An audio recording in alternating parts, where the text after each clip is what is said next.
Bonjour et bienvenue sur la chaîne de whisky, ça faisait un moment mais nous voilà au Whisky Live 2017. Dans la vidéo de l'an dernier, j'étais arrivé au cap fatidique des 1000 whisky dégustés. Là actuellement j'en suis à 1472, donc il est possible que je passe la barre des 1500. Mais bon, on va miser sur la qualité et non pas sur la quantité parce que je rappelle qu'il faut quand même boire avec modération, bien entendu. Quand on n'a qu'un seul jour au Whisky Live, il faut un vrai plan de bataille.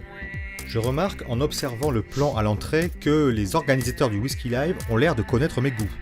En effet, tout ce que j'ai prévu d'aller voir est en bleu.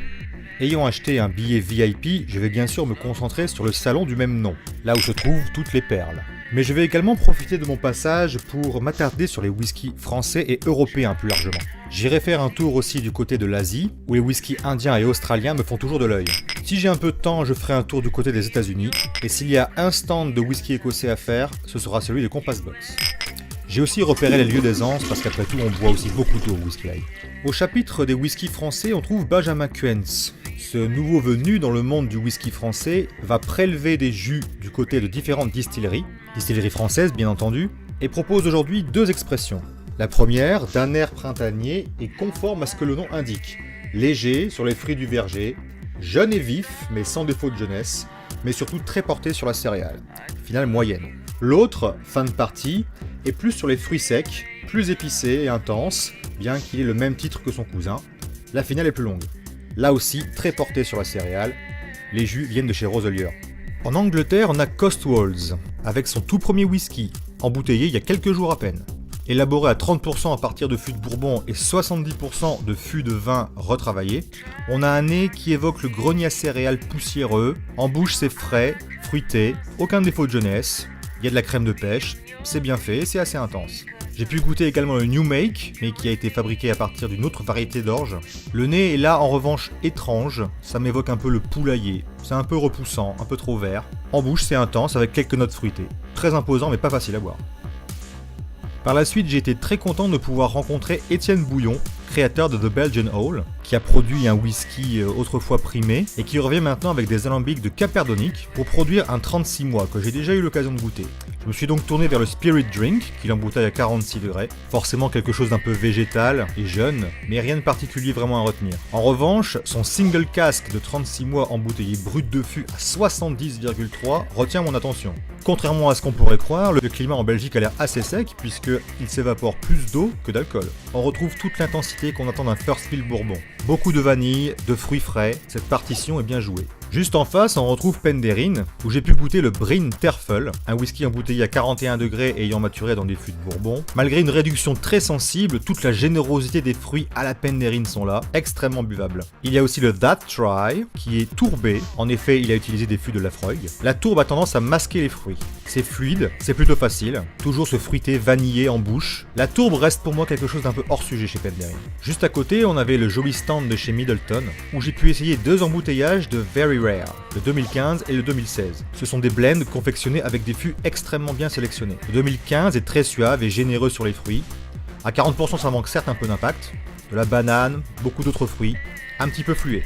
Le 2016 est plus équilibré que le 2015, avec une plus grande diversité sur les fruits. Très suave là aussi. On a pu avoir une discussion avec Billy Layton, le master blender de chez Middleton, pour qui j'ai un énorme respect, puisqu'il est à l'origine de toutes les expressions, de Redbreast notamment. Je lui ai confié toute la réserve que j'avais à propos de la nouvelle gamme Method and Madness, cette nouvelle gamme de chez Middleton qui tente des expérimentations, avec des fûts de châtaigne par exemple, une logique qui va dans le sens de la raréfaction des fûts âgés et qui tend à créer des whiskies avec des jus jeunes ayant maturé dans des fûts très actifs. Je lui ai avoué que j'avais même des doutes par rapport à la pérennité de la gamme Redbreast. Allait-elle être remplacée par ces whiskies trop jeunes? Il m'a garanti que non. Affaire à suivre donc. Un petit détour chez Koval, où j'ai goûté leur bourbon qui est réalisé à partir de 51% de maïs et 49% de millet, ce qui est très original. On a le côté fût neuf qui est présent mais compensé par une douceur due au millet. Ça marche parfaitement. Par contre, a posteriori, je réalise que j'ai déjà goûté ce whisky et je dois donc le retirer du décompte. Maintenant, on passe au stand VIP. On attaque d'entrée de jeu avec un vieux Glenfiddich de 1975, 34 ans d'âge, très intense, très beau fruité en bouche jusque dans la finale, doux et savoureux, note subtile de tabac, vieille prune. On a également cette impressionnante bouteille de Bruichladdich distillé en 1965 et embouteillé en l'honneur du prince Charles et de Diana à l'occasion de leur mariage. À 52 degrés, on a énormément de frangipane et de fruits cuits au début, puis le malt apparaît. En bouche, on a fruité et un velouté assez incroyable. Également cette Ardbeg de 21 ans, très fondu, un peu timide, puis la tourbe s'affirme, en bouche assez élégant et délicat mais un peu fluet, tourbe délicatement fondue. Juste à côté, on a quelques raretés de chez Diageo, avec notamment ce Kaolaila 18 ans non tourbé, très intrigant, embouteillé brut de fût à 59,8. L'alcool bastonne quand même un peu au nez, mais on a aussi une belle promesse fruitée. En bouche, c'est très suave, crémeux, beaucoup de fruits frais, final sur le malt. Du côté des whiskies du monde, je retrouve Hellier's Road avec un 12 ans slightly peated, embouteillé à 64,5 degrés pour la maison du whisky. Un mélange détonnant mais un peu incongru de grosses tourbes, pas du tout modérées donc, et de fruits exotiques, de fruits bonbons, explosifs. On a également le Amroot Greedy Angels 8 ans à 50 degrés, initialement très sec sur les amandes effilées, il devient progressivement plus rond et mielleux, en bouche assez épicé avec une dominante de girofle, mais également une belle rondeur et de la plénitude. Bien équilibré, il manque juste des fruits pour mon goût personnel. Un peu plus loin, on trouve ce Ledaig 2005-2017 à 56,6 degrés, une tourbe fermière bien crade, mais avec une qualité pâtissière indéniable. En bouche, beaucoup de gourmandise, avec cette tourbe un peu crasseuse par-dessus, alcool très bien intégré, finale épicée, chaleureuse et persistante. Chez Zanzibar, on a cette Invergordon 1973, 43 ans. Embouteillé à 51,8 degrés, il évoque l'alcool Cléopatra au nez, puis la crème vanille avec un max de beurre. En bouche, super suave, de la vanille, du miel à profusion, une finale plutôt facile. Chez les Gallois de Penderyn, on retrouve ce fût PT 260, Tawny Port Wood Cask. Embouteillé à 59,6 degrés, on a des notes primaires de Porto au nez. En bouche, attaque chocolatée, d'une grande douceur, très onctueux, très rond et crémeux sur la finale. On est plus sur la rondeur que sur l'explosivité des fruits rouges. Dans la gamme Artist, j'ai goûté le Compass Box à 55 degrés. On a un mix sympa entre tourbe et notes de caramel assez marquées, une texture onctueuse en bouche, limite cireuse. Est-ce que ça vient d'un Kleinlich? Je ne sais pas. Une finale tapissante, épicée et longue. On a également ce Kaolaila 20 ans d'âge à 54,1. Tourbe et citron plutôt habituel au nez. En bouche, cendré, très crémeux avec une belle sensation de maturité. Épice douce dans la finale. Il y a également ce Glengarry 25 ans à 52,3 degrés qui est très fruit frais, pomme verte même, limite entêtant, fruits à profusion en bouche. Un petit détour sur les quais où je découvre ce cocktail à base de Monkey Shoulder, mais dans sa version tourbée, le Smoky Monkey. Un cocktail assez crémeux qui laisse clairement entrevoir la tourbe issue du whisky, avec une combinaison d'arômes très efficace. En revanche, le Smoky Monkey pur, si le nez est assez prometteur avec une tourbe modérée et quelque chose d'assez rond, est très décevant en bouche, acide, extrêmement déséquilibré. De retour à l'intérieur, je me penche vers Chichibu, avec le fût 1292 de 6 ans d'âge, non tourbé, à 58,6 degrés, assez pâtissier avec un peu de frangipane au nez, très crémeux en bouche, cohérent de bout en bout, assez élégant, alcool très bien intégré. On a également le fût 2087, tourbé lui, à 62,5. La tourbe domine assez nettement le côté pâtissier du nez, quitte à l'écraser. En bouche agréable avec une tourbe assez présente, pas de défaut de jeunesse. Bien fait mais pas mémorable. J'ai eu la chance de pouvoir goûter ce Glenlivet distillé en 1951 et embouteillé par Gordon & MacPhail à 40,2 degrés.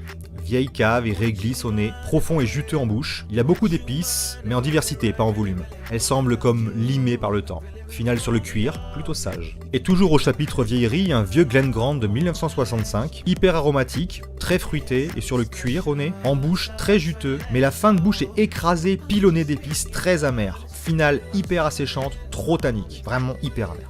Puis c'est le tour du stand de Nectar, où j'ai commencé par l'Irish Single Malt XO Part 2 à 48,3 degrés, mais sans âge. Il commence par des notes maltées, mais avec des fruits frais, très irlandais dans le style, des fruits que j'attendais un peu plus présents. En bouche, ces fruits s'affirment nettement, tirant vers l'exotisme, finale plutôt laiteuse. Puis ça a été le tour de ce Glenlossie 1992-2016 à 50,7 degrés, chatoyant, caressant et fruité au nez, très doux dans l'approche, avec des petites herbes aromatiques. En bouche, suave et crémeux sur les fruits, finale délicate et tout en douceur.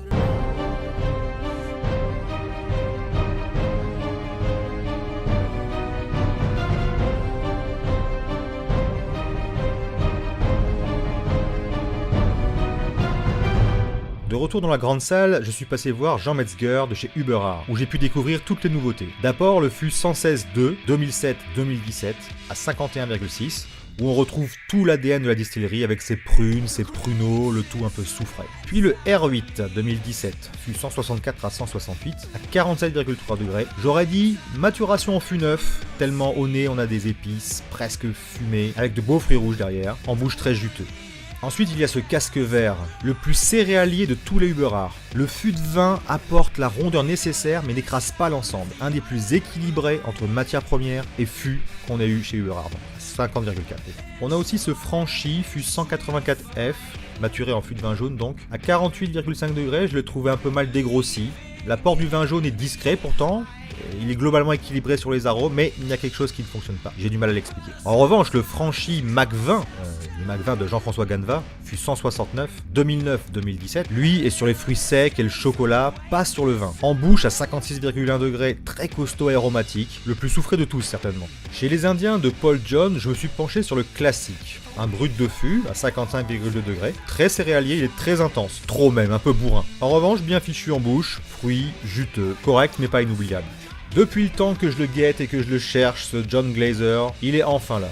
Cette année, Compass Box sort deux nouveautés. Le Phenomenology, dont on ne connaîtra pas la composition avant le mois de décembre 2017. Crémeux, très frais, avec de la pomme verte. Je prends le pari pour un Kleinlich. Vous pourrez vous foutre de moi quand les détails seront donnés. En bouche, très équilibré, fruité. Il me rappelle le Enlightenment. On a également le No Name dans sa bouteille noire, embouteillé à 48,9 degrés. Comme le Flaming Heart, il est plus tourbé que ce Flaming Heart, mais très équilibré et c'est une réussite. Il se fait tard et il faut bientôt partir. Je fais un dernier crochet dans la salle VIP, où on me conseille ce rhum jamaïcain Hamden. Oui, du rhum. Sur la chaîne du whisky. Il faut dire que la porte est entrouverte, car les prix du whisky deviennent tellement délirants qu'à terme, je me demande si je pourrais encore continuer à acheter des bouteilles. Je manque clairement de références et de vocabulaire pour vous décrire ce rhum, mais gustativement c'est une expérience intéressante. Avant de partir, mon œil se tourne vers ce Karuizawa. Mon palais est assez fatigué à ce stade, mais on a quelque chose de doux et délicatement boisé, un alcool très bien intégré en bouche, crémeux et boisé là aussi, élégant sur la finale avec une belle note de café, fruits secs dans le verre vide. Les allées du salon deviennent clairsemées, on dirait que c'est l'heure de partir. Je rentre en transport en commun bien sûr. Allez, à bientôt pour un prochain épisode.